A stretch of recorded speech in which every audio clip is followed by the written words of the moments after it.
The wind cuts across the steppe like a blade, and I welcome it. Pain is an old companion now far more faithful than the men who rode beside my father. My name is Khutulun. You may have heard it whispered in the camps, spat out with contempt by those who cannot stomach what I am. The Khan's daughter who refused silk robes for leather armor. The woman who humiliated 300 suitors in wrestling matches. The warrior who charged when others fled. But today, none of that matters. Today, I am alone on this frozen plain, with an arrow in my shoulder, my horse dying beneath me, and my father's enemies closing in like wolves. Let me tell you how I arrived at this moment. Let me tell you what it means to be a daughter of the wind. It began 3 days ago at the winter encampment. My father, Khan Kaidu, stood before his assembled warriors beneath a sky the color of iron. We numbered 2,000, perhaps less. The enemy, the forces of Kublai Khan, my father's own cousin, numbered 10,000. They had been hunting us across the grasslands for months, determined to crush my father's resistance, to force us to bow to Kublai's claim as Great Khan. My father's face was weathered leather, creased with decades of sun and wind and war, but his eyes still burned. "They think we will break," he said, his voice carrying across the silent crowd. "They think hunger and winter will do what their armies could not. They are wrong." I sat astride my mare, Sarin Golden One, among the other warriors. Some of the men still shifted uncomfortably when they looked at me, even after all these years. A woman in their ranks. A woman who had proven herself in a dozen battles, who rode and shot and fought as well as any of them, better than most. Let them be uncomfortable. I had long since stopped caring. My father's plan was audacious, perhaps desperate. We would split our forces. He would lead the larger group south, making enough noise to draw Kublai's attention. Meanwhile, I would take 50 riders, the fastest, the most skilled, and circle north through the mountain passes. 3 days' hard ride. We would strike at their supply lines, burn their provisions, scatter their horses, create chaos, give my father room to maneuver. You understand what I'm asking? My father said to me privately, after the others had dispersed. Snow had begun to fall, soft and silent. "You're asking me to save us," I replied. He smiled then, that rare smile that reminded me of childhood, of being lifted onto my first horse, of learning to draw a bow before I could properly write. "I'm asking you to be what you've always been, a warrior, my daughter." We embraced, and I wondered if he felt what I felt, the possibility that this might be the last time. The ride north was brutal. We pushed the horses hard, sleeping only in snatches, eating dried meat and kumis in the saddle. The mountain passes were treacherous with ice, and we lost 2 horses to falls in the first day. The men who rode with me, and yes, they were all men, had been handpicked. They knew their skills. They knew mine. There was no grumbling, no questioning. On the second night, as we huddled around small fires that we dared not let burn too bright, one of the younger warriors approached me. His name was Temur, barely 18, with eyes that still held something soft in them. "Commander," he said, using the title they had given me, "may I ask you something?" I nodded, chewing on tough, dried mutton. "They say you could have married a prince, that you turned down warriors from every tribe, nobles from distant kingdoms. Why choose this instead?" I looked at him for a long moment, watching the firelight play across his face. An honest question, sincerely asked. "When I was young," I said, "my father taught me to ride and shoot alongside my brothers. He never told me I couldn't do something because of what lay between my legs. And when I grew skilled enough to defeat men in combat, he never punished me for their shame. He celebrated me for my strength." I paused, remembering. The suitors came because they saw a path to power through marriage to a Khan's daughter. They didn't see me. They saw a prize. So I made a condition: any man who wished to marry me would first have to defeat me in wrestling. The stakes were simple. If they won, they would gain my hand. If I won, they would forfeit horses to my father. Temur's eyes widened. 300 horses, 300 defeats, I corrected. 300 men who thought they could master me, who found themselves flat on their backs staring at the sky instead. I didn't choose war, Temur. I chose freedom. War is simply where freedom takes me. He nodded slowly and returned to his fire, but I could see something changing in his eyes. Understanding, perhaps, or respect.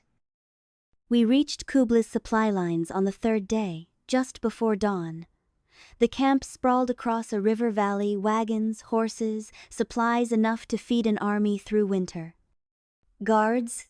Yes, but not as many as there should have been. They were confident in their numbers, complacent in their distance from the fighting. Fatal mistakes.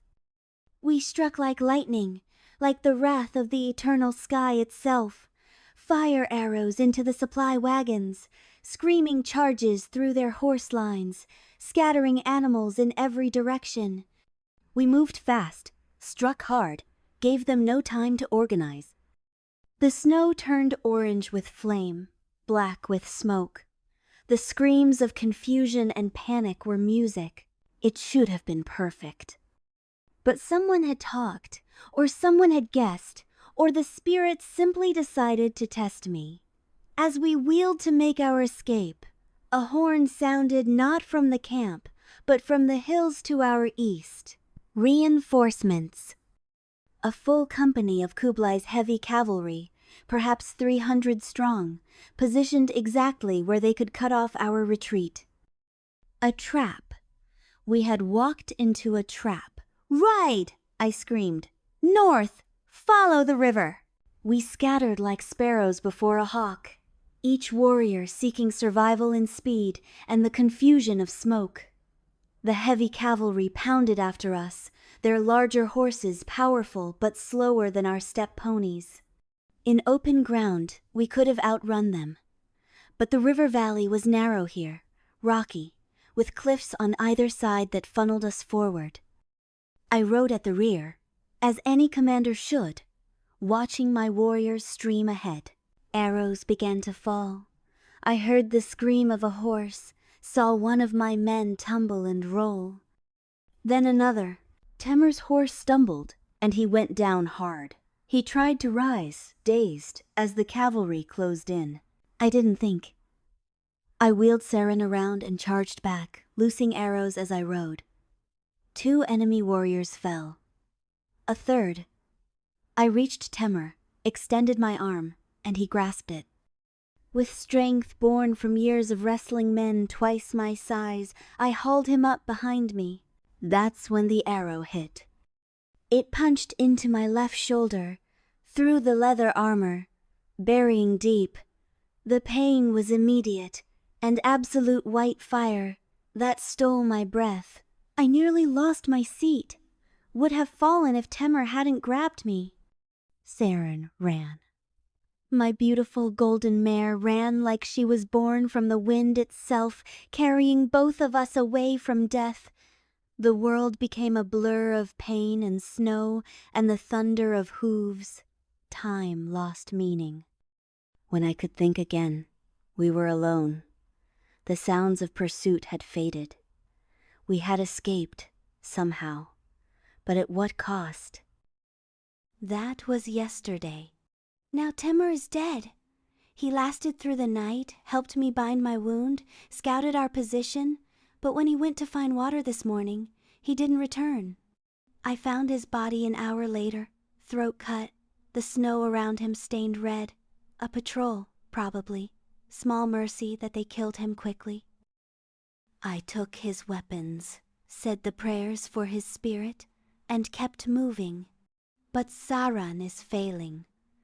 I can feel it in her gait, hear it in her labored breathing. She carried 2 people too far, too fast, gave everything she had. Soon she will fall, and I will be on foot in enemy territory with 1 good arm and a wound that seeps blood despite the bindings.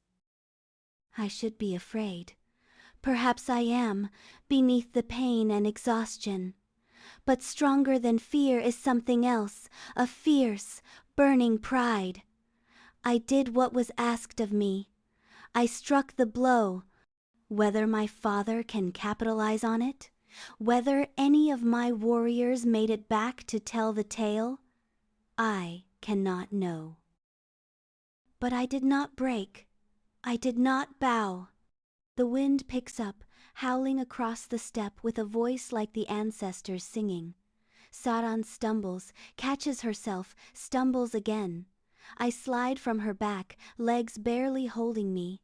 I stroke her neck, whisper thanks into her ear, and watch as she slowly sinks to the snow. In the distance, I can see riders approaching. Dozens of them. Too many to fight, too many to outrun even if I could run. This, then, is how it ends. I plant my feet, draw my father's sword from my back with my good arm. The blade catches the pale sunlight, gleaming. My breathing is ragged, my vision swimming, but I am still Khutulun. Still a warrior. I raise my sword, still preparing for the final charge. And then I see it, the design on those banners. Not Kublai's dragon, my father's wolf. My knees buckle, not from weakness but from relief so profound it unmakes me. The sword falls from my hand. They found me, my father's scouts found me. As strong arms catch me before I hit the ground, as familiar voices call my name, I manage one last thought before darkness takes me.